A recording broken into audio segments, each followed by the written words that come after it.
अस्सलाम वालेकुम वलीद भाई ऑन ग्राउंड अपार्टमेंट की रेंटल इनकम ज़्यादा है या ऑफ ग्राउंड अपार्टमेंट की रेंटल इनकम ज़्यादा है? वालेकुम अस्सलाम उस्मान भाई, ऑफ ग्राउंड अपार्टमेंट किसको कहते हैं आप? वलीद भाई आज मैं वर्किंग पे था और आज मैंने सेम लोकेशन पे दो प्रोजेक्ट देखे हैं।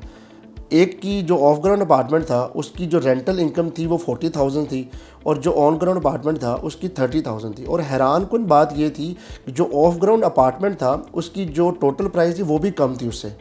मतलब ये समझ नहीं आई कैसे पॉसिबल है। उस्मान भाई, इसमें ना 3-4 चीज़ें आ जाती हैं। वैसे तो मार्केटिंग के तरीके हैं। ये ज़ाहिर बात है, जब आपके कंपटीटर्स होते हैं तो आपने या तो अट्रैक्शन देनी होती है प्राइस के ऊपर, या आपने जैसे आपने मुझे बताया कि रेंटल इनकम जो है ऑफ ग्राउंड की ज़्यादा है, या अट्रैक्शन देनी होती है रेंट के ऊपर। तो मेरे हिसाब से अगर आप कैलकुलेशंस की बात करें, आज की कैलकुलेशंस है के हिसाब से बात की जाए तो ये जितने भी प्रोजेक्ट्स इस तरह के होते हैं जो मार्केट वैल्यू से भी कम बेच रहे होते हैं और रेंटल इनकम भी दे रहे होते हैं क्लाइंट्स को, ये तो मेरे हिसाब से डिलीवर नहीं होने। और आपको पता है कि लोग फंस भी जाते हैं। काफ़ी ऐसे प्रोजेक्ट्स हैं जो पास्ट में रहे हैं कि लोगों को उन्हीं के ही पैसे एज ए रेंट कह के दिए गए हैं। एट दी एंड जब डिलीवरी का टाइम आया तो उनको डिलीवरी नहीं मिली है। लेकिन मार्केट में कुछ फिर मेरी बात पे ज़रा गौर करें, कुछ ऐसे डेवलपर हैं जो मार्केट वैल्यू से भी, फॉर एग्जांपल आज 70 लाख रुपए का अपार्टमेंट है किसी जगह पे, तो वो वहाँ पे 85 लाख रुपए का अपार्टमेंट बेच रहे हैं, उसके ऊपर वो रेंटल इनकम भी दे रहे हैं। अंडरस्टूड सी बात है, जो चीज़ मौजूद नहीं है और आपने 2 साल बाद डिलीवर करनी है तो आपने पहले ख्वाब दिखाने हैं। और जो मैं ये कहता होता हूँ, जो जितना अच्छा ख्वाब दिखाता है वो उतना अच्छा बिजनेस कर रहा है। तो जाहिर सी बात है, आपने क्लाइंट को ग्रैब करना होता है, या तो अट्रैक्शन देनी है प्राइस की या अट्रैक्शन देनी है रेंटल इनकम की। तो लोग क्या करते हैं कि फुल प्राइस दे के एक तो रेंटल इनकम लेना शुरू कर देते हैं, उसके बाद एट दी एंड 2 साल का प्लान है या 3 साल का प्लान है, एट दी एंड उनको प्रॉपर्टी मिल जाती है।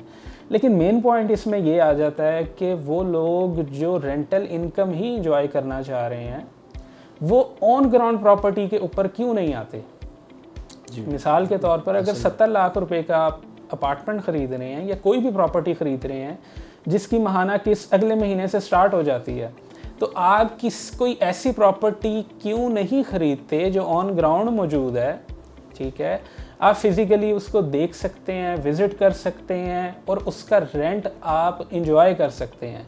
और मेन चीज़ ये है कि जब कोई क्लाइंट किसी ऐसे प्रोजेक्ट में इन्वेस्टमेंट करता है जो अभी 2 साल बाद डिलीवर होना है और वो फुल पेमेंट एग्रीमेंट कर लेता है किसी के साथ, फ्यूचर में उसको परेशानी जो आती है वो ये आती है कि जब उसने इसको सेल करना है तो कोई बंदा उसको नहीं खरीदता। कि मैं पूछना ये चाह रहा था कि अगर ऑफ ग्राउंड अपार्टमेंट है और एक तरफ ऑन ग्राउंड अपार्टमेंट है, तो मार्केट में अगर वो हम सेल करने जाते हैं तो कौन सा ज़्यादा बेहतरीन है सेल और कौन सा जल्दी हो सकता है? देखें, अंडरस्टूड सी बात है, जो ज़रूरत आपकी है वो हर बंदे की नहीं है।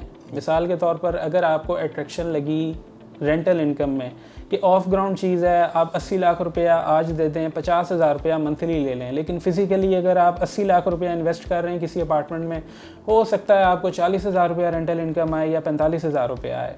तो सिर्फ 5,000 रुपये को ना देखें, आप ये देखें कि जो 80 लाख रुपए की आप प्रॉपर्टी ले रहे हैं वो ऑन ग्राउंड मौजूद है।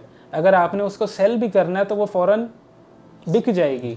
लेकिन अगर आपने किसी ऑफ ग्राउंड प्रॉपर्टी में इन्वेस्ट किया हुआ है जो अभी 2 साल बाद डिलीवर होना है, लेकिन आपने सारे पैसे आज की डेट में पे कर दिए हैं, तो वो आप किसी को नहीं सेल कर सकते, वो बिकेगी ही नहीं। तो मेरी सजेशन ये है, अगर आप मेरी राय पूछें, मेरी सजेशन ये है कि वो लोग जो रेंटल इनकम एंजॉय करना चाहते हैं वो ऑन ग्राउंड प्रॉपर्टी में इन्वेस्ट करें। सिर्फ 2-4 लाख रुपए को ना देखें कि वो 2-4 लाख रुपया प्रोजेक्ट सस्ता है या वो रेंटल इनकम बहुत ज़्यादा दे रहा है। सिर्फ 4-5 हज़ार रुपये की खातिर अपना पूरी ज़िंदगी की जो मेहनत की कमाई है ऐसे लोगों को ना दें। और मेरी एक ये राय है उन लोगों के लिए जो रेंटल इनकम को एंजॉय कर रहे हैं फुल पेमेंट करके, कि वो थोड़ी सी रिसर्च इस बात पे करें कि कितने ऐसे प्रोजेक्ट्स हैं जिन्होंने डिलीवर की है। रेंटल इनकम तो मिल जाती है आपको, लेकिन एट दी एंड आप लोगों को प्रोजेक्ट नहीं मिलता, आप लोगों को असल चीज़ नहीं डिलीवर होती। सिर्फ 2-4-5 हज़ार रुपये के पीछे अपनी पूरी ज़िंदगी की कमाई ज़ाया ना करें। बहुत अच्छा मैसेज है आपका वैसे माशाल्लाह। तो आई होप ये चीज़ें क्लियर होंगी। मतलब मुझे तो अल्हम्दुलिल्लाह आपने जो समझाया बड़ी अच्छी चीज़ लगी, और जो कॉन्सेप्ट था ऑफ ग्राउंड और ऑन ग्राउंड का वो भी क्लियर कर दिया आपने। Thank you so much Walid भाई।